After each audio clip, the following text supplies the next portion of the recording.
Hey, kembali lagi dengan Jalur Tekno. Jadi pada pekan ini terdapat satu berita dari dunia telekomunikasi di Indonesia, yaitu soal berita Telkomsel jadi operator resmi pertama yang menggelar layanan 5G di Indonesia. Buat sebagian orang mungkin ini sudah sangat ditunggu-tunggu ya, karena setelah sekian lama ada gosip 5G masuk ke Indonesia, tapi setelah itu nggak tahu kapan masuknya, akhirnya Telkomsel itu dapat izin untuk uji layak operasi dan dalam waktu dekat akan disusul oleh Indosat dan mungkin setelah itu akan ada susulan dari provider-provider lainnya.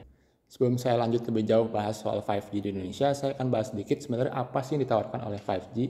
Jadi 5G itu secara umum menawarkan kecepatan internet yang lebih tinggi, baik secara kecepatan maksimum maupun secara delay. Nah, kita lihat aja grafik ini. Memang sih ada banyak catatannya di mana jarak HP ke tower serta kondisi sekitar kita, apakah kita di dalam ruangan atau di luar ruangan, itu jadi faktor-faktor yang sangat menentukan kecepatan dari 5G. Tapi secara umum menurut saya luar biasa lah. Ini peningkatan yang jauh dibanding 4G. Kecepatan internet yang lebih tinggi, terutama pengurangan dari segi delay, itu memungkinkan beberapa hal, yaitu diantaranya mobile gaming kompetitif, di mana delay itu sangat berpengaruh. Sekarang jadi mungkin bisa dilakukan di mana-mana. Lalu augmented reality juga bisa lebih mulus lagi karena delay lebih kecil. Dan di luar itu untuk kehidupan sehari-hari seperti sosmed, lalu chatting, karena delay lebih kecil ya message yang keluar masuknya itu jadi lebih cepat aja. Itu semua terdengar hebat dan sebagai penggemar teknologi tentunya saya welcome dong dengan semua kemajuan teknologi yang ada, terutama yang bisa membuat kehidupan kita lebih bagus. Tapi yang lebih akan saya bahas di sini adalah bagaimana 5G itu kemungkinan akan diperkenalkan oleh industri ke masyarakat awam dan bagaimana pendapat saya soal transisi ke 5G untuk konsumen sekarang. Apakah kita harus transisi segera atau mendingan nanti aja? Seperti yang tadi saya sudah bahas, uji layak operasi itu yang pertama dapat adalah Telkomsel, lalu dilanjut dengan Indosat. Dan saya yakin banget operator-operator lain di Indonesia juga akan buru-buru untuk segera dapat 5G. Hal ini menurut saya nggak lepas dari motif ekonomi dari setiap perusahaan. Coba bayangkan seperti ini, operator yang sudah dapat 5G bisa ngomong ke konsumen seperti ini. Kita udah dapat 5G. Operator yang itu belum dapat nih. Kalau kalian dapat 5G, kalian bisa punya keunggulan ini. Kalau kalian tetap di 4G nih, dalam prosesnya mungkin takut-takutin dikit ya. Kalian tuh mungkin HP-nya cuma bisa relevan dalam waktu 1-2 tahun dan alasan-alasan lainnya lah yang bikin 4G itu jadi nggak menarik. Dan dilanjutkan dengan seperti ini. Kalau kalian mau 5G, kalian perlu beli HP yang ini, atau ini. Dan kalian juga harus beli paket yang ini atau yang ini, paket khusus 5G. Jadi bisa dilihat kan di sini, ujung-ujungnya adalah operator itu mau jual HP dan jual paket data. Dan menurut saya itu wajar, namanya juga bisnis itu apa yang dijual pasti pengen dong jualan laku, nggak mungkin nggak pengen laku gitu. Sebagaimana transisi dari 3G ke 4G dulu, transisi dari 4G ke 5G, sebagaimana yang kalian mungkin sudah ketahui, butuh HP khusus. Menurut saya sekarang mendingan karena setidaknya untuk sekarang kita itu nggak harus ganti SIM card, dimana SIM card 4G kemungkinan akan masih bisa untuk dipakai 5G. Tapi kalau saya lihat dari operator negara lain, kemungkinan kalau kita masih pakai SIM card 4G, itu kita nggak bisa menikmati kecepatan maksimum serta delay yang ditawarkan dari jaringan 5G. Kalau saya pribadi, saya akan cenderung berhati-hati seperti orang awam pada umumnya. Jadi saya akan cenderung untuk lihat dulu orang-orang yang udah pakai 5G itu kelihatan untungnya apa sih, lalu jaringannya gimana sih, dia nyala mati atau enggak, dan yang mungkin gak kalah penting, paket datanya tuh harganya berapa sih per bulannya. Karena informasi soal stabilitas jaringan dan tentunya paket data itu sampai sekarang belum ada sama sekali. Kalau dari segi jaringan, mari kita lihat contohnya Amerika Serikat. Amerika Serikat itu kalau dari segi 5G mereka yang paling heboh ya, dimana lihat tuh, kita lihat iPhone 12 launchingnya itu mungkin 20%-nya isinya 5G dan segala keuntungan 5G. Operatornya juga saling jegal, bahkan ada yang sampai nampilin jaringan mereka dan dibandingkan dengan jaringan operator lain yang modal 5G, di mana itu 100 versus 0, kan nggak adil sama sekali ya. Padahal secara umum implementasi 5G di Amerika itu jaringannya belum merata sama sekali. Tapi lain cerita kalau Korea Selatan. Jadi kalau Korea Selatan itu berdasarkan data yang saya sudah terima per bulan Februari 2021, itu mereka sudah punya 11,8 juta pelanggan yang pakai 5G, di mana itu artinya sudah mencapai 22,7% populasi dari Korea Selatan, yaitu 52 juta penduduk. Menara yang udah ada 5G juga sudah banyak, yaitu 166.250 atau sekitar 19% dari 870.000 menara yang sudah ada 4G-nya. Tapi itu pun juga bukan tanpa masalah, karena pertama, jaringan 5G itu ternyata kebanyakan diinstal di lingkungan yang banyak penduduknya. Jadi kalau di perjalanan antar kota atau di pegunungan ya 5G kemungkinan besar belum ada. Lalu secara alami sifat gelombang itu semakin tinggi frekuensinya, di mana 5G itu termasuk tinggi frekuensinya, maka jangkauannya itu semakin kecil dibanding dengan yang lebih kecil frekuensinya, alias gelombangnya itu semakin panjang. Di mana artinya kalaupun jumlah menara yang sudah ada 5G itu menyamai jumlah menara yang sudah ada 4G-nya, cakupan dari 5G itu belum akan sama dengan cakupan 4G. Lalu faktor yang akan saya bahas berikutnya adalah soal biaya paket bulanan.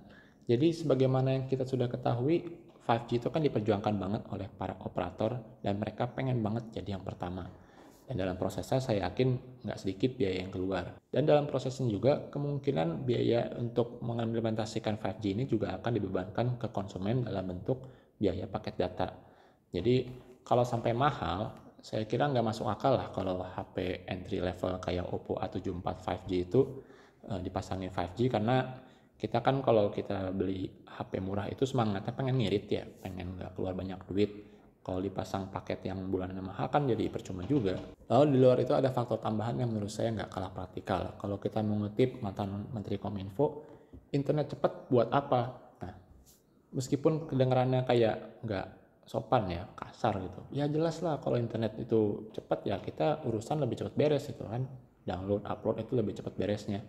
Tapi kalau untuk 5G ini menurut saya hal ini masih cukup layak dipertimbangkan. Jadi seperti yang tadi saya sudah sebutkan, 5G itu kemungkinan akan bisa mempermulus mobile gaming kompetitif dalam paket mobile data, lalu augmented reality yang lebih mulus, dan mungkin sehari-hari sosmed dan message juga lebih mulus.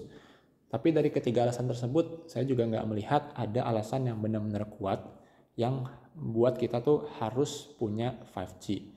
Dan mungkin itu juga yang dirasakan oleh industri ya. Dimana kalau kita mobile gaming, kalau kita mau beneran mau serius mainnya ya, kita coba cari koneksi yang stabil dan kecepatannya juga cukup tinggi ya. Kalau sekarang tentunya itu adalah WiFi. Dan untuk augmented reality sendiri saya nggak melihat ada case yang benar-benar bisa meyakinkan dan profitable, menguntungkan dengan adanya 5G. Beda ceritanya waktu dari zaman 3G ke 4G. Menurut saya ini jauh lebih gede ya dan terasa banget gitu loh. Pertama, waktu dari zaman 3G ke 4G kita sudah bisa mulai streaming YouTube misalnya ke Full HD atau mungkin dalam beberapa kasus 4K itu tanpa buffering ya, dimana kalau zaman 3G dulu kan kita sering tuh buffering atau nonton YouTube di HP paling cuma 360p ya supaya datanya hemat dan tetap lancar. Dan sebelum 4G saya juga nggak inget apakah ada mobile game yang bisa dijalankan secara online dan mulus, dimana setelah 4G kita tahu banyak banget ya mobile game online tuh seperti ya PUBG, lalu ada Mobile Legends, lalu Wild Rift dan sebagainya yang bisa kita nikmati meskipun hanya menggunakan paket data. Ketiadaan bisnis menguntungkan yang bisa diadakan dengan adanya 5G juga diduga yang membuat lambatnya implementasi 5G di Amerika Serikat. Jadi 5G apakah worth it kalau kita ganti ke HP 5G sekarang dan ganti paket data ke paket data 5G sekarang? Kalau untuk HP menurut saya kalau HP Anda sekarang baik-baik aja dan Anda itu punya niat untuk ganti HP hanya karena 5G-nya, menurut saya nggak usah dulu. Janji-janji 5G untuk sekarang itu belum ada yang terimplementasi, dan menurut saya kalau Anda beli produk, jangan beli produk berdasarkan janji-janji di masa depan.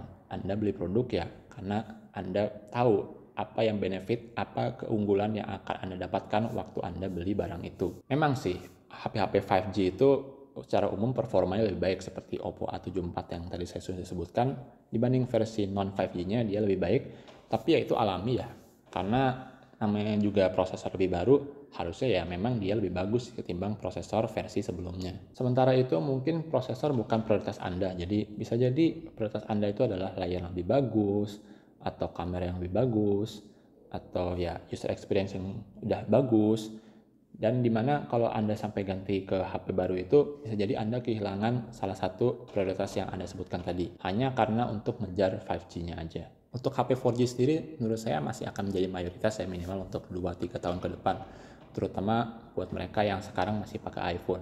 Karena pertama, iPhone itu mahal, dan kalau kita ganti hanya karena 5G ke iPhone 12 juga tentunya nggak keluar duit yang sedikit dong.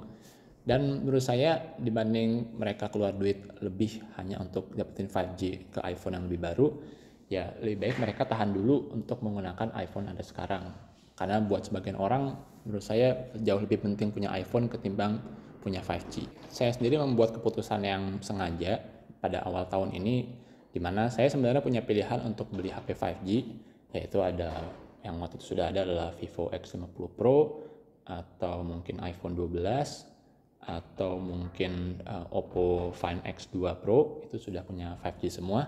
Tapi ujung-ujungnya saya tetap memilih HP 4G yang saya pegang sekarang, yaitu S20 FE, Samsung S20 FE, karena dari segi harga saya dapat second cuma 6 jutaan dibanding saya beli HP yang harganya belasan juta demi 5G aja. Ya saya memutuskan hal tersebut karena ujung-ujung kan beli HP ya pakai uang saya, jadi daripada saya harus keluar uang belasan juta demi ngejar HP baru yang 5G, atau mungkin HP kayak Vivo X50 Pro yang punya 5G tapi prosesornya kelas tengah, mendingan saya beli HP second kayak Galaxy S20 FE ini, harganya cuma 6 jutaan, nggak dapat 5G, ya nggak apa-apa, tapi kameranya bagus, user experience-nya bagus, supportnya panjang, dan masih banyak fitur-fitur lainnya yang menurut saya lebih penting dari 5G, minimal untuk saat ini. Di luar itu semestinya kalau 5G sudah ada di Indonesia, implementasi 4G di Indonesia juga nggak bakal berhenti kok.